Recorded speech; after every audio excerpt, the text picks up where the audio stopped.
part of the event. We are? Yeah. Thank you for still staying with us. I hope all of you are alert. And we are coming to the second part of the event. Welcome our CTAs. Let's start. Okay, thanks. Thanks for having us, right? Before we go... No, the camera. What are you doing? We're spending a couple of minutes on this, right? Because you never know, right? Okay. Nah, hang on. Okay. Move forward. Okay, there we go.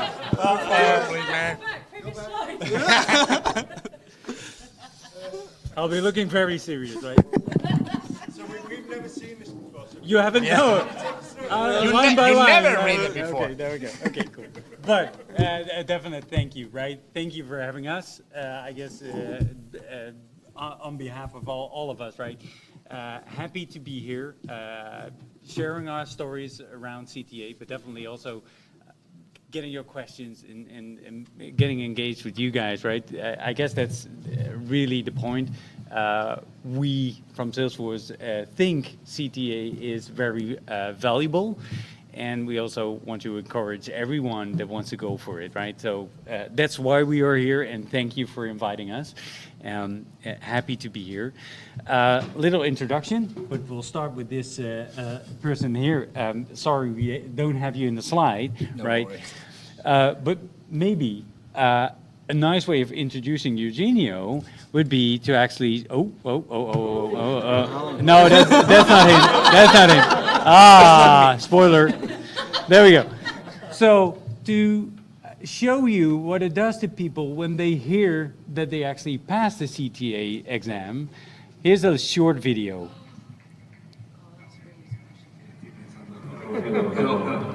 Eugenio, what could I say? I'm delighted and I'm amazed by what I heard about you. So, I've been contacted by my colleague from San Francisco, and they told me that you just passed your CTA. Oh my God! European person that passed the CTA. I'm waiting for.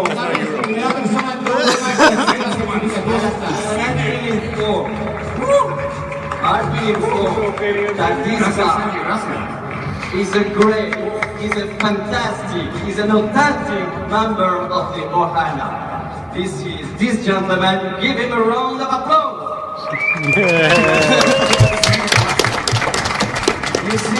You see, Okay. Eugenio. Okay, there we go. So, Yeah, just to put a little bit context on that, I was doing a presentation in the Salesforce Essentials. It's like the London World Tour, but in Madrid.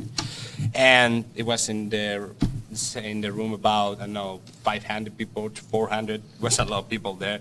And I was presenting success case with my company using Wave Analytics.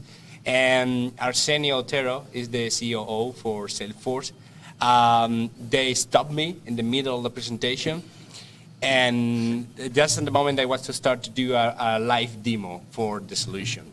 And he stopped me in front of the whole people, and they asked me, "Hey, Eugenio, are you prepared to do this?" And he say, "What the hell is coming out?" So I don't understand nothing. They just say, I was start thinking about a lot of things, but I don't think about the CDA. I was just thinking, okay, I do something for my data, my company. I cannot present. I don't know. I was thinking silly things, but then I see that a small folder with CTA diploma, and say, okay, this is gonna happen, and then you see that happening in the video. Cool. I want to cry. And the bad thing that after that, I need to do the demo with all my nerves in my hands, and I did. cool, good. Okay, so my name Arjan Kramer. I'm a program architect with the Salesforce Success Cloud team. Joined February 15, 2016, and got my CTA October last year. Arjan. So Arjan van Kesteren, with Salesforce a bit more than 5 years, and got my CTA in October 2014, kind of a while ago again. And have been also one of these judges a couple of times. So. Eugenio Roland, he was one of my judges, by the way. There you go. I passed in May last year, and I'm working for Cosentino. It's a manufacturing company in Spain. But it's official, I can say that I moved to Salesforce in 2nd of July. So. Yeah. So I'm Jan Willem Portenga. I'm a cloud architect at Salesforce. I joined the company about 5 years ago, and I'm actually in the sales side of the organization. So I'm a pre-sales architect. And I passed my CTA, 2 times, but I passed it in May last year. cool. Right, so, Yes. I see you have different CTA. So what's the different process to reach this CTA? Because you have a cloud program. So that's my job title. So the CTA is the same. I have a different job title than those 2 guys. Yeah. It's just the job title inside Salesforce. Yes. Yeah. So in the sales side, we call it cloud architects, and on the services side, we call them program architects. Oh, okay. Yeah. Thank you. Cool. yeah. Floor is yours. So after this great presentation from Gemma on equality, it's kind of an interesting choice to use Formula One as kind of metaphor. I'm fully aware of that. It looks like she's the driver. Well, yeah. And she is. But this is kind of a metaphor I have been using for a couple of years now to what I think are kind of the main points. I think are the main points to get your CTA, right? And it's kind of a metaphor that works well. So even with the equality start, I just did it. So let's start, right? So. Nope. Just for the picture. So let's have a look at this guy behind the wheel, right? The F1 driver. So what do we know about him? Well, he's probably one of the best racing car drivers in the world, right? One of the top 20, or has kind of a real rich dad, right? Can happen as well. He's probably super talented. He had the family and kind of the whole context to pursue this very expensive hobby. Probably has been racing cars since he was six. Didn't kill himself in the meantime. And he has some kind of strong marketing value, right? So he's from the right country, or he looks really good, something like that, right? So basically, if I want to say, okay, I want to become an F1 driver, it's not very achievable, right? It's very hard to achieve that. And this is kind of the main point I want to make in this presentation. Getting your CTA is not like becoming an F1 driver. It's way more achievable, and I think it's very achievable for a lot of us. So actually, the comparison I want to draw in this presentation is with the pit crew member. Someone who is doing a fantastic job as well, right? He can change a tire in under a second. I cannot do that. But I feel if I aspire to do so, I can probably do that, right? With enough practice, it sounds like achievable. So some things about this journey, right? What is important? Of course, you need to know what you need to know, right? So this pit crew guy needs to know how to change tires and nose cones. At least that's the 2 things I always see that they can do. In a split second. Well, for the CTA, you obviously need to know much more, right? But I think now, when I did it, I could just do it. So I didn't have to go through this whole journey with all certifications. I could just do it. But I had to go through the same, right? I had for each of these domains, I had to kind of learn about it. And I think now with all these certifications, I think the nice thing is that you have done all of these. I think you can be pretty comfortable that you know what you need to know. I will be kind of comfortable about that. You probably have some kind of weak spots, okay, maybe focus a bit on that, but I think knowledge should be covered. That's my feeling about CTA. And what I also find very important to explain is that it's a breadth exercise, not a depth exercise. And what I mean by that is, it's really important that you know enough about kind of all topics, right? So in the full breadth, you need to know enough, but you don't need to be a super expert in each of these areas. Huh? And kind of what is enough, right? That's kind of tricky to tell, but I think the certifications also give that level, right? So sometimes when I coach someone, I see them getting crazy about details, and it's not about that, right? All right. Maybe one more thing to tell about knowledge, right? So a lot of people ask, what about marketing cloud? What about wave analytics? Well, what about that? I think for all non-core stuff, you need to know less, right? It's mostly important that you kind of can position it, you know what it does. You know on a kind of a bit deeper level on what's there, right? So not marketing cloud, but exact targets, these kind of things. But that should be sufficient. So the exam is mostly about core. Still, there is a part of marketing cloud. There we go. Yeah, the scenario can include a requirement like, okay, and the guys want to do marketing campaigns. Yeah. And then you need to say, okay, well, I'm going to choose exact target for this. Yeah. If they asking to you, hey, do you understand 25,000 emails a day? What do you recommend? You can do this with Sales Cloud or not? Could it be questions about, for example, CPQ? Yeah, so there can be a requirement on kind of that points you to CPQ, and then you should be able to say, okay, I want to use CPQ there. Yeah. But that's about it, right? It's really that's kind of the level. For other stuff there, you need to know more. But if it's outside of core, you need to position it, right? So you need to be familiar with the whole Salesforce landscape. But the depth should be kind of more in the core areas. But definitely, I think, yeah, the ones I've seen, they all kind of had these kind of requirements on Marketing Cloud and CPQ. Yeah, that can definitely happen. Not. There's another question up there. Yeah. Up there. Yeah. So is it the reason the Salesforce CTA pyramid is like not including the Marketing Cloud and CPQ specialist certifications? That's, yeah. I'd actually say that that might be coming, right? So again, that's why we had the safe harbor statement in there, right?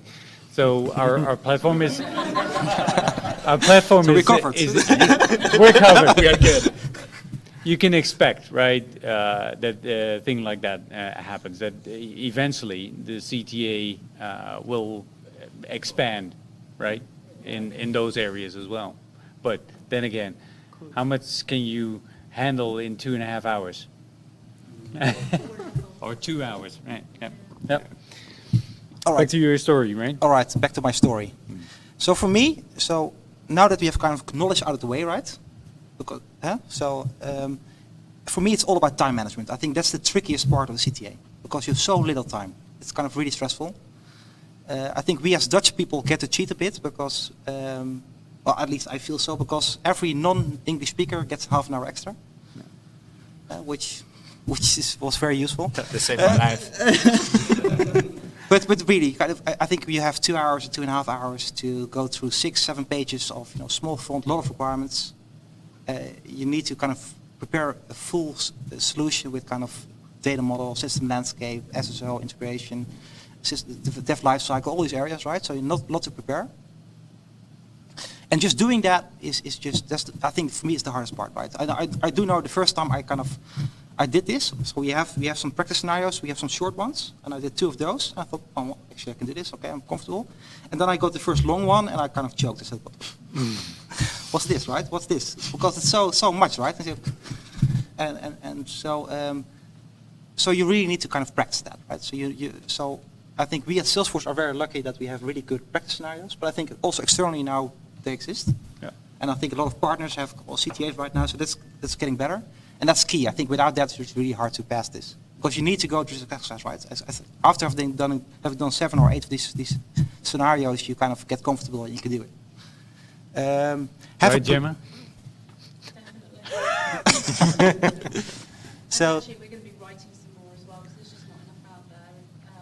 I know there Fair are enough. some that you guys get to use that aren't around for people outside of Salesforce. So the plan is to actually write some of our own. yeah. And I think for the people not in Salesforce, I would say, and also within Salesforce actually, be careful with your scenarios, right? I think some people just have a look, right? Just that's kind of a waste. You need to find a coach, kind of, and just practice within time, right? I think very quickly go to the time you have, because that's the key thing, you're managing that time. Yeah. And a big part of that is have a plan, right? So if this car comes in, and the pit crew guy needs to think only then, okay, well, let me first lift up the car, and then maybe can ask him to get a new tire already. No, it will not be under 2 seconds, right? So the plan needs to be very clear before the car arrives. And with CTA, that's exactly the same. So once you sit down and you get the scenario, you need to know exactly what your plan is, right? How are you going to approach this thing? And there are some kind of models for that, right? How you can do that. But I think in my experience, it's also different for everyone. So I think part of the practicing is also to find your way. And practice, right? But I think I crossed that. And then the day itself, right? So I think you go in with the idea to be successful, get win. But I think for most people, the day will feel much more like this guy, right? Losing the tire. And that's normal. I certainly had that, right? It was not perfect for me.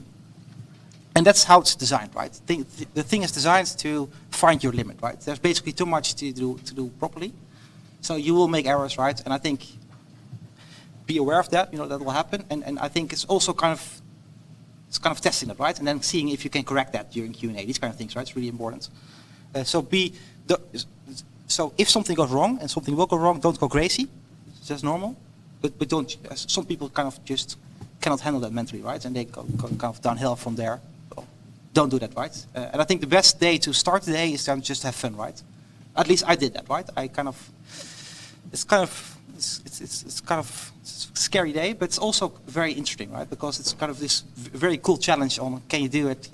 Having this kind of discussions with Q&A and thinking on your feet. I think I really enjoyed it, but you will be very tired of the day. And I think the last point about this slide is kind of about tire falling off. It's about, make sure that all the clocks are, be very precise.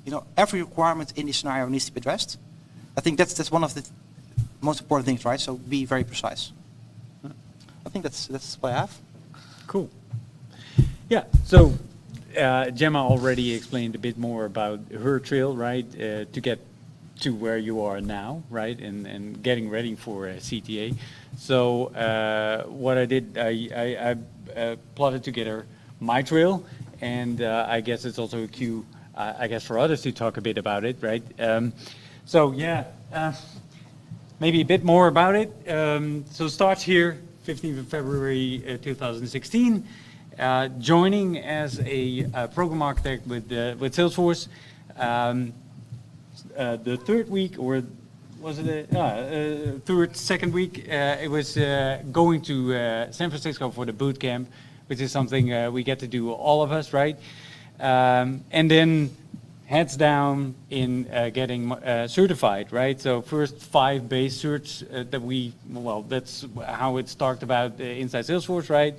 Admin, advanced admin, platform app builder, Service Cloud, Sales Cloud.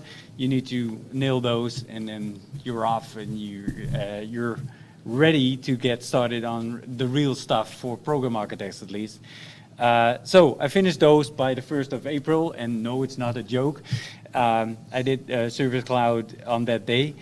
And then immediately after that, I got to go to Orlando and actually meet up with Doina. Debbie Cookless was there as well. And so I had 4 weeks in Orlando. And I got to see some of Disney, but most of it was really getting all of the details around Salesforce. And then specifically going into these ones down here, right? These are domain badges. Basically, what is currently available out there as designer exams have been existing inside Salesforce already for a while. I'll show you a picture about that later. Basically, you get a scenario focused on a particular domain. So a declarative app design, things like sharing and visibility, Apex, single sign-on or identity and access management, right? Domains out there. So you don't get to talk anymore, right, Jan Willem? No. It's done. And I actually was able to go through those scenarios. New batteries. Cool. Good. Excellent. So I was able to nail those domains in Orlando. And got my first assignment in May 2016.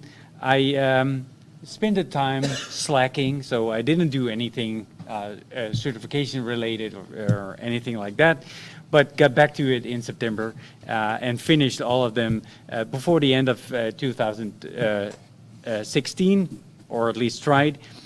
But then got to learn that the CTA Part 2 exam would cease to exist, right? So I thought, okay, I actually am ready, I think, to get that exam. So I started studying. I failed it once in December, and then I eventually passed it the 6th of January, allowing me to go for the CTA review board. But internally, we also have to do all of those, the purple domain badges as Salesforce people, right? So I still needed to nail the last one, did that in February. And then I thought, I'll take a break for a while, right? So somewhere 2018, I'll start my journey to CTA again and get ready. And then I'm not sure who it was, but someone said to me, well, why did you go for it, right? Somewhere end of 2017. I was like, yeah, why not, right? I've been doing stuff, I've been preparing. Well, I guess it was around May 2017 that they were planning the next round of CTAs, and then that was obviously in October 2017 that the review board was on. So, and then I got a mentor assigned, the guy sitting here right next to me, and guided me on my journey. Started halfway July, actually, to prep for the exam, right? I did some of the designer exams because I wasn't sure about some of the areas, like sharing and visibility. Failed it once, by the way. Then I started prepping for the CTA review board, obviously, and getting into that practice mode, right? Getting a scenario, developing my own plan, right? How to actually nail that scenario, come up with a good presentation, and being able to articulate the solution. Okay, and meanwhile, I started an assignment in Copenhagen. So I started traveling 15th of August, traveling back and forth every week to Copenhagen. That helped on one hand, but didn't help on the other end. But anyway, I continued prepping for the CTA.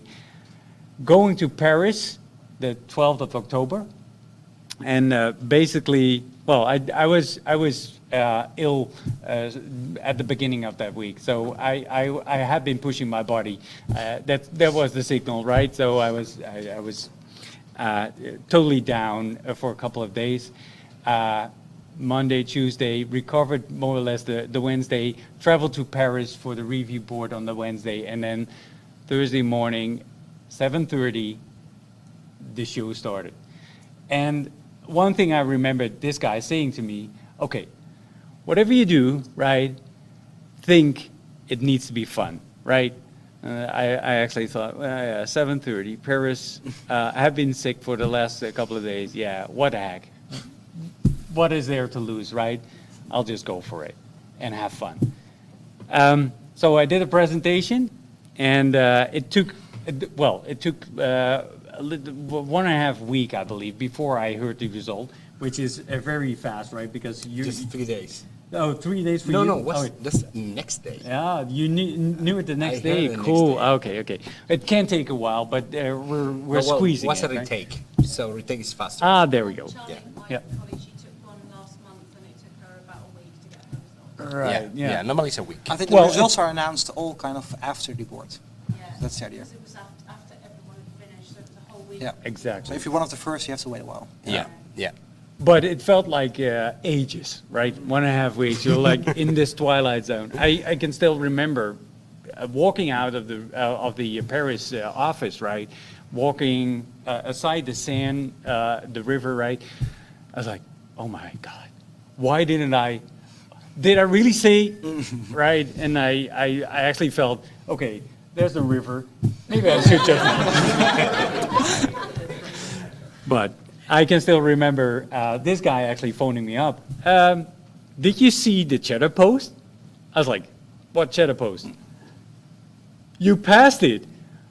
Oh my God! Right? That was similar reaction as you, right? And well, I'm just a sucker for certification, so I actually I didn't do all of the design assurance before I passed the CTA, but I filled in the pyramid, right? Just because it looks good on, what is it, topdrillbases.com, right? Yes, it looks good on there, having it all lit up. Sorry, Arjen, you didn't win. Sorry, yeah. So, So I meanwhile have them all, but so that's the fun part. But definitely, right? One thing I want to bring up, right? I didn't, before joining Salesforce, I was an experienced architect, right? But I didn't have any experience in Salesforce, right? So I started my journey really 20 months, even less than 20 months, a couple of days less than 20 months, before I passed the CTA, right? So it is doable. And what kind of work did you do before?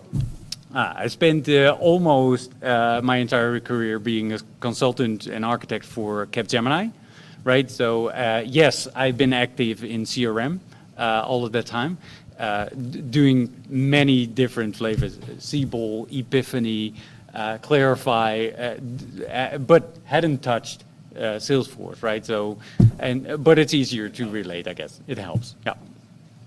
but I think it helps a lot, right? I think both our experiences kind of show that I think the pure Salesforce experience, you need some, right? But it doesn't have to be huge. But I think you need some kind of experience as an architect, right? So just being able to put a solution together, kind of that complex. You just need to, which is scalable and all of that. I think I think it's pretty hard to do that just out of school. Sorry, what you did before, because you started in 2013, I think. Yeah, so I think, well, I worked for Accenture and Oracle, also kind of in technical roles. So I started more like a Java developer and architecture roles. Yeah. I studied computer science, right? So I have the whole background. What's it? Well, I really started, my self-experience started in 2013 in a consulting company, Informatical Corte Inglés in Spain. And I was working for that company in Salesforce just 1 year and a half. Was not too much, but a lot of project and very intense. But really was just one project in the customer company where I was that allowed me to know all the stuff for the CTA. I have lucky that my customer company today decided to implement almost all clouds with very complex integration with ACP, identity, single sign-on, everything. So I was in the middle of that hurricane from the beginning, and that allowed me to get the knowledge enough to that. So of course, about all the preparation. So I did the all multiple choice exam in 2016. I passed in April of 2016, and I prepared myself for 8 months. I did my first attempt in November of 2016. I get all domains less one. So when this happens, you can do a retake of only that domain. If you fail 2, you need to do the whole stuff. But if you fail just 1, you can come back for that retake. And I did my retake in April, and it passed. So that was my timing. Can you, what's the cost of the CTA board? $6,000. First attempt, second attempt, the half is offered. Is there something like a yearly maintenance exam, and did anybody ever fail? Yeah. So there's 2 flavors of that story, right? So, Yes. so the question is maintenance exam, right? So, first of all, if you have been going for the CTA with passing the CTA 2 certification, right, or exam, without the designer certifications, then the only release exam that you need to do is a single one, which is the admin release exam. That's what I'm doing today, for example. That's a hard one, right? But in the new scheme, where you actually need to have all the designer exams, you need to do a release exam on a yearly basis. I know the pain. It isn't easy. It's not fun. For all the designer exams, you'll have a yearly release exam. So not that every release, but just one every year. Does that make sense? Yeah. Answer your question? So if you're going for the CTA now, right, you'll need to do all of those designer certifications. So the what is it? The data architecture, sharing and visibility. All of those exams have. They're really worth doing. Hold on, can we, So this. Micro. Yep. There's also two. I was going to say, so I have completed the pyramid up to the point, up to where the first flag is. Right. I'm there, yeah. But you can see on the right-hand side of the slide, it talks about community cloud and mobile solutions architecture, and they are optional exams. You don't have to pass those, but everybody I've spoken to who's doing this has passed those, because there's usually a community cloud element to the scenarios. Yes. From what we've seen in the mocks. And there's usually some element of mobile, but actually I found mobile was probably one of the more difficult ones for a non-coder. I learned so much about Visualforce. I learned so much about native versus hybrid versus web apps. And now I'm the one who's shouting at her mobile phone going, why on earth have they built a web app for this? I wanted to remember my password. And he's just kind of going, poor Gemma. So it is worth doing. So that's what I meant, right? All these exams, you'll have separate release exams.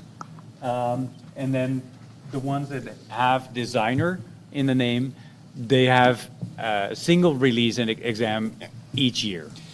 About the cost? CTA itself, Uh, doesn't have a No. That's still the admin one. Yeah. Yeah. About the cost, remember? did anybody ever miss the admin one and then really miss CTA? Yeah, this would be so sad.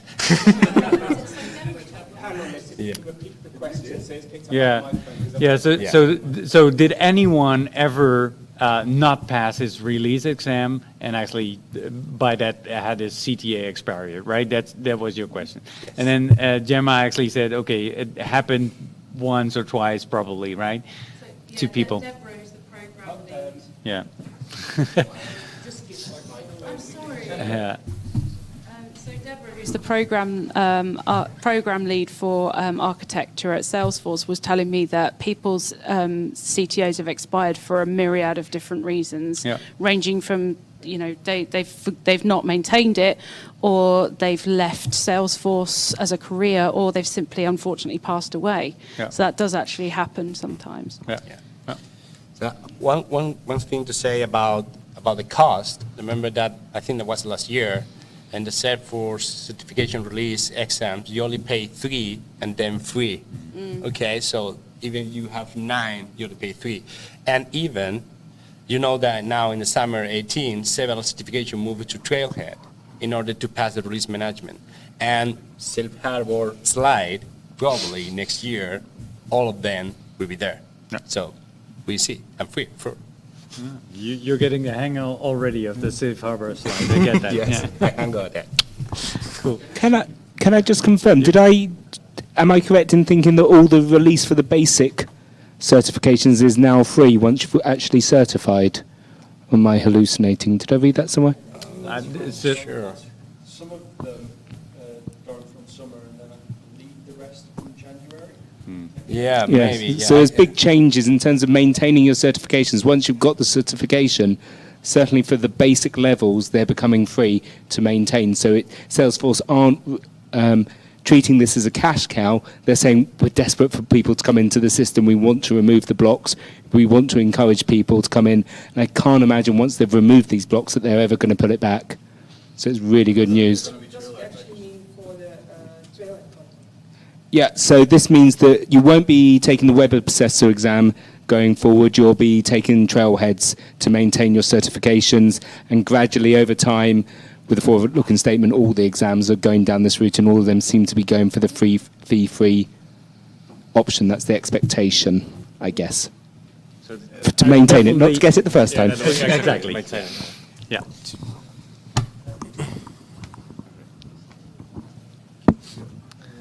Jan, how long you are with Salesforce and what you did before? So I worked for Oracle for 14 years, and then I joined Salesforce 5 years ago. And at Oracle, I was a Fusion, well, I did pretty much everything, but the last couple of years as a Fusion middleware architect. So more focused on the technology side. So actually, I think that preps you pretty well for Salesforce technical architect, right? It's a lot about integration, identity management. Those were all topics I've done and worked at Oracle. And then, of course, with Salesforce, you study the specifics for the Salesforce, but the generic understanding of those topics was there.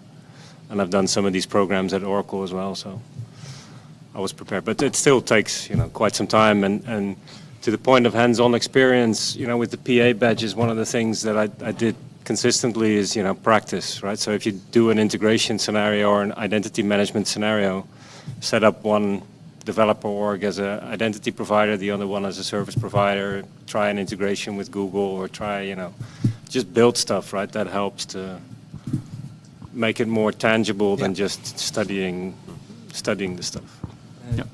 To become an architect, you need to be a good developer? No. No, from my point of view, no.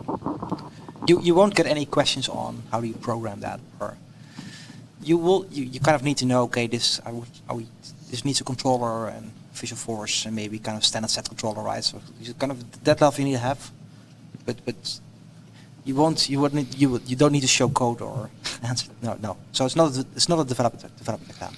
So it's partially, right? So you have the Platform Developer 1 exam in there, right? So you'll need to know about Apex development and gradually more of the Lightning experience stuff, right? But it is still, intermediate level, I guess, right? Yeah. Thank you. So, maybe I think just looking at the slide, right? I think from my experience, didn't prepare this right, but I think platform developer is a good example, right? I think what you need to do there is way more than you will need for your CTA, and so you can be very comfortable there. I think sharing visibility is the one area I think is kind of the same. It's the one topic everyone fails on, kind of. So almost all retakes are sharing visibility. So that's just the one topic you really need to kind of. Yeah. But for the CTA, that's the one thing you really need to nail, right? I think data model and sharing visibility are the two things you really want to have kind of spot on. And sharing visibility is a very hard topic, right, for a lot of people. That's just known. Is that sharing visibility? Is that you mean the security? Yeah. Exactly. This is sharing roles and OWDs and that stuff. Yeah. But of course, also you get kind of hard requirements around it. Kind of situation, right? This guy can see that, but that guy cannot. But then this and that. You need to kind of say okay, and you need to be precise, right? So I have a question. Yeah. Around this one? Yeah. It's a generic one. Like you guys are all now CTA. It's all success story. I'm moreover want to know about some failures where people get demotivated or lose their hope because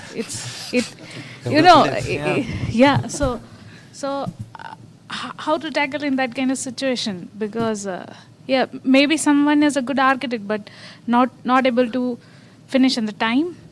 Talk to the be people. frank, I think that happens a lot. So because I think the rate of pass is not very high, and there are a lot of guys who don't pass that are great architects, right? So and it can be time, it can be just a bad day, or you can also be unlucky with the scenario. To be honest, sometimes I think they're all kind of same complexity, but sometimes you just kind of it's easier to wrap your head around it. That's kind of you get it right, what they mean, and it just goes easier than when you're kind of thinking, okay, what do they want? What do they mean?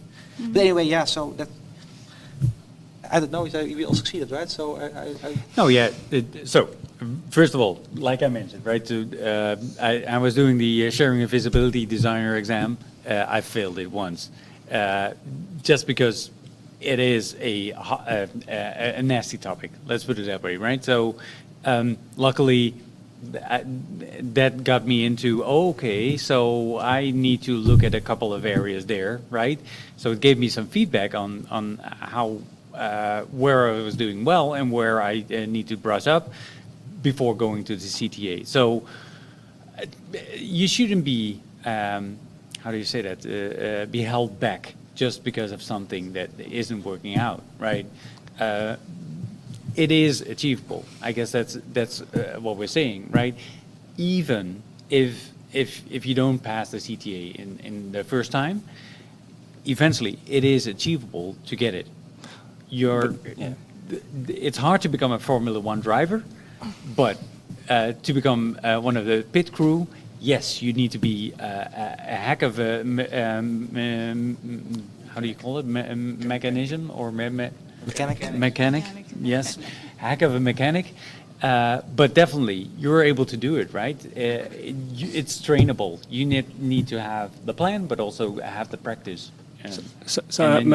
Maybe to add on that, right? So I've failed the first time I did it, but I had a retake. And to be honest, when I was walking out of it, I felt like I failed.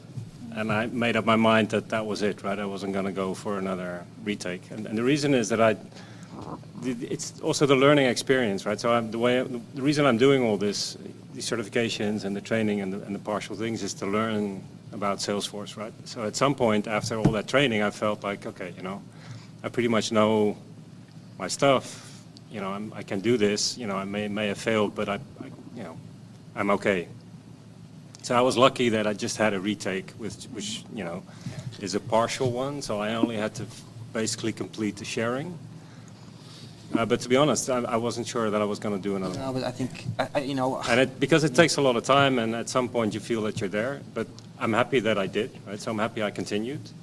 And I would recommend continuing, but I've been at that stage where it's like, okay, it's enough.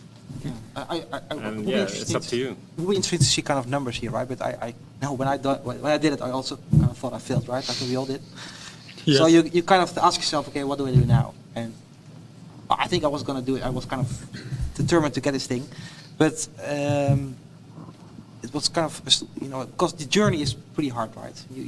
A few months you work really hard, right? Because you have your day job, and then once a week I did a scenario, right? And that's exhausting because so you do kind of 2 hours of prep, and then immediately after you present, do Q&A, so it kind of takes you half a day.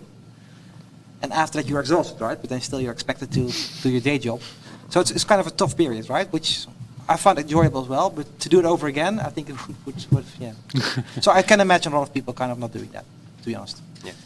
And I do know that, I think Suzanne Ford, the product manager, explained to me that they have this kind of program. I think the lady you mentioned is an example of that, right? That they pick the people that they think are promising and they make sure they do it again, right? By giving them extra coaching, just make sure they don't drop off the wagon. And I think that's really good because. One more.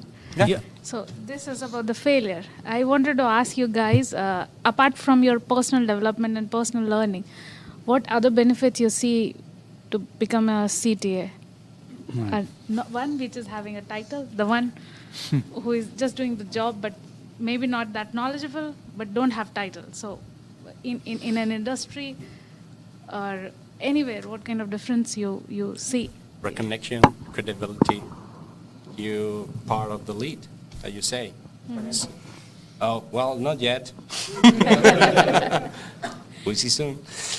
But yeah. Hey, moving to Salesforce. So it's a joke apart. It's an honor, really, to be there, to be in the more high part of UV in the certification, and be part of in the community and see that recognition for all the people and partners and even Salesforce that are working with you. So I think it's something that it's no money. It's incredible. But to be honest a bit, right? So I think if Jenna gets it right, and I'm sure she will, I think she's looked at differently at Bluehoff, right? It's just like that. You're one of so they will be extra determined to keep Gemma at the company, and that's the way it goes a bit. So. Yeah. So, but like Gemma explained as well, right? What happens is you actually start looking differently to a set of requirements, right? And you'll learn a way that works tremendously for yourself, right? Because no one is actually executing these judging sessions the same way, right? So every review board, and you can probably comment better than I do, but every review board is different, right? Because everyone comes up with the plan that works for him or her the best way, right? You need to. So some people say, okay, I'll draw it up every single requirement is on a sheet, right? And I'll write it up there. Some people take the laptop that is available at the exam and use that to actually create a presentation and do some diagrams, right? You'll need to work and get your rhythm, right, that works best for you. So by doing that, right, and also looking at the breadth of all the subjects, all the domains that are part of the exam, right, you start looking differently at requirements and even the way you interact with the customers or the business users or whatever people you talk to, right, around changes to Salesforce or implementing stuff. It is changing you as a person in that sense, right? So it makes you probably a more experienced architect in general, right? Going through it. And for me, that is actually one of the most valuable things. It's not only testing you on your knowledge about Salesforce. Yes, that's definitely a huge chunk of it, but it's also about testing, so what are your architecture skills, right? And in that sense, you're advancing those, right? Do you agree, Gemma? Yeah. No. Yeah, well, in that line, you know, I think it did a lot for me, right? It really changed me as an architect quite a bit. Because I think before I went into this whole CTA journey, I had this kind of really big white spots, right? Identity was one of those for me as well. It's just, I never kind of encountered it, didn't interest me, still doesn't really, but so, and I have some more of these areas. So, and that makes you kind of shy in meetings, right? Because you kind of, you're less inclined to jump into it and you know, and be the guy, be the man. And you just going through this, you get this very high level of confidence, right? You just know, okay, I've looked at everything there is to know. I have a certain level on everything. That makes you really kind of comfortable. And now this attitude of, okay, pull me in every meeting and I will come up with a solution. Or if I can't, you know, it's not something you can do in one meeting, right? It's just, and I think that has been really powerful for me. So.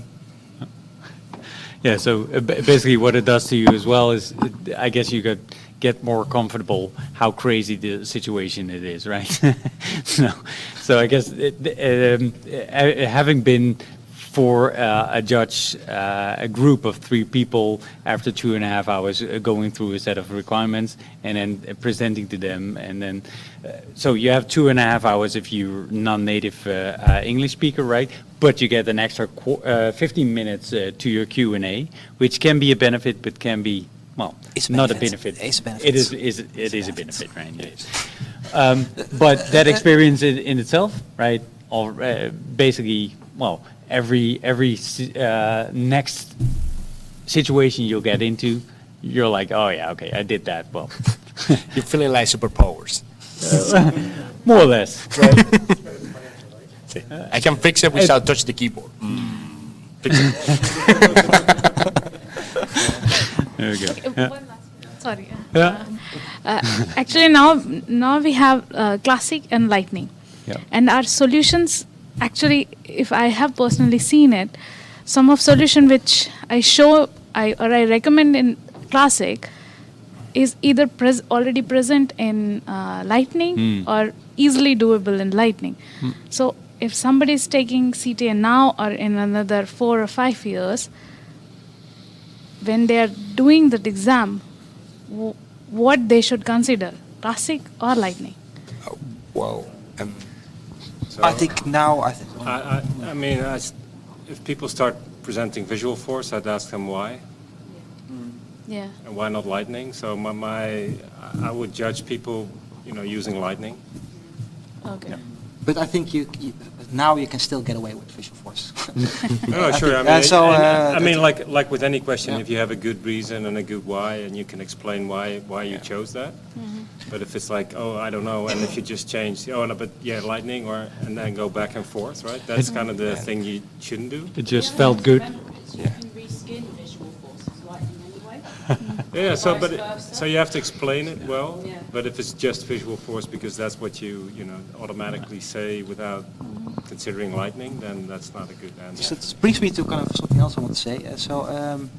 About the Q&A phase, right? Because maybe you have a solution with Visual Force, You have this kind of really kind of lightning component focus judge, right? Can happen. Like me.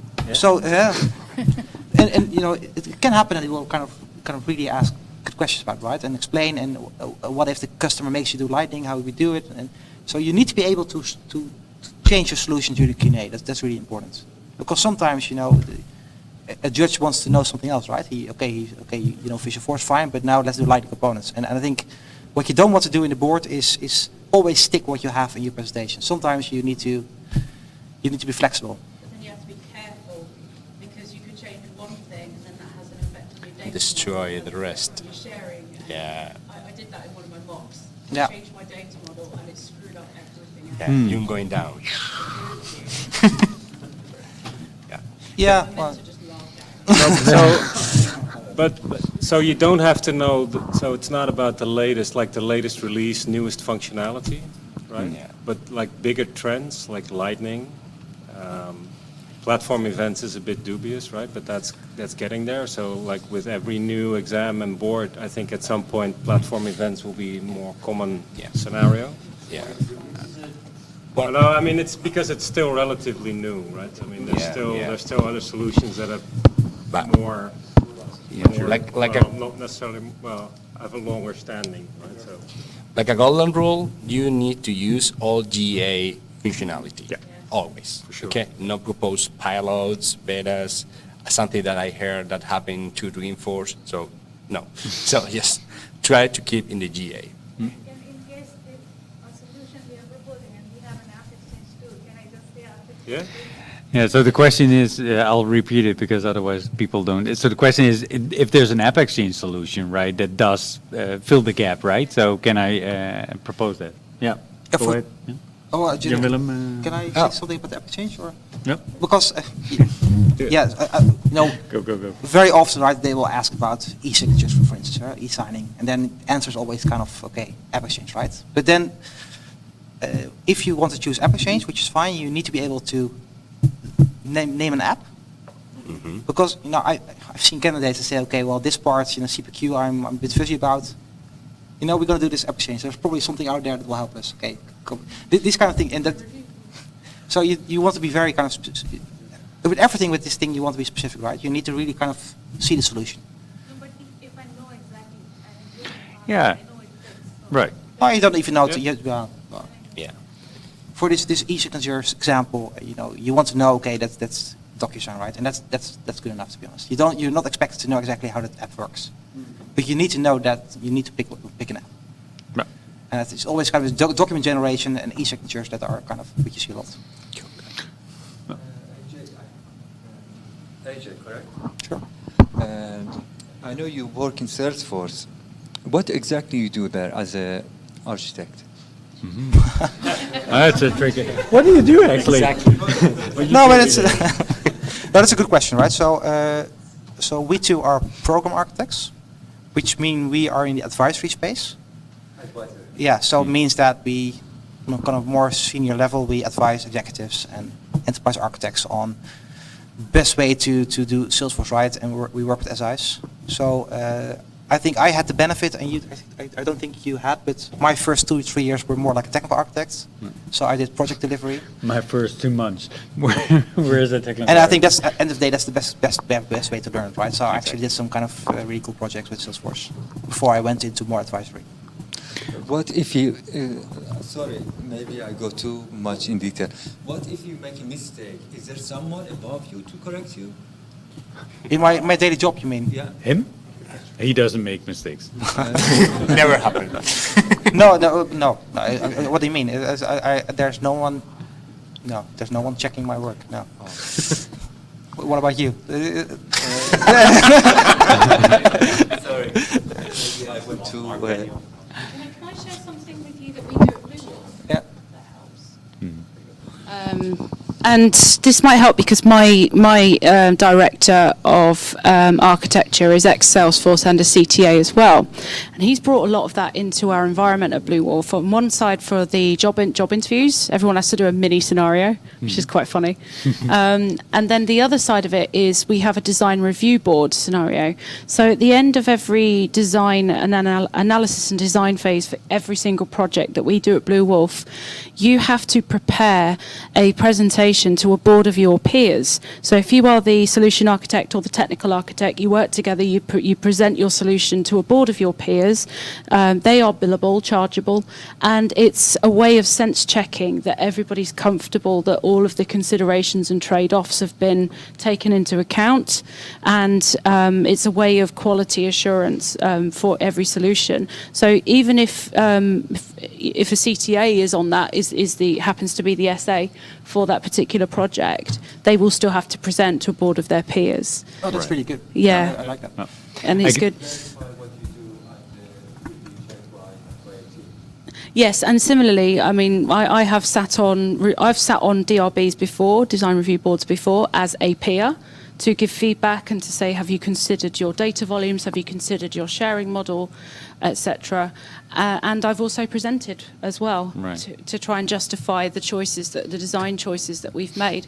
And it's something we always make the customer pay for, because at the end of the day, There's a lot of value in that, right? So, Absolutely. why not? absolutely, and customers are 99% of the time happy to pay for it. Yeah. So Maybe to We should do that too. yeah, absolutely. yeah. I guess it is happening a bit. Let's say we use Cheddar, right? So basically, in our job, we have access to. Meanwhile, I don't know, 500 other program architects and even a larger community of technical architects, right, in general, right? Program architects and technical architects, about 1,200. So basically, that's what we use really to, first of all, share best practices, and this is how we approach it, and also build methodology. But definitely also, hey, I'm trying this, but I'm fairly new to the topic, right? Who has more experience? Can you have a look at it? And so, Cheddar, Google Hangouts, they are definitely the friends that we use, right? So, yeah. But maybe also good to add, right? I think as a program architect, we are often actually this kind of last hurdle, right? So we look at the designs, or we get a presentation, and we kind of have this final check. So Right. I think that's a typical role we have. Yeah. So, Question. yeah. You were mentioning also in an assignment that you have the system integrations, of course. How much of the knowledge you need to have for the other systems that Yeah. you are basically having assignments with for connection? Not much, I would say. Okay, so it's basically Salesforce abilities to connect to the other system. Yeah, for but instance, Yeah,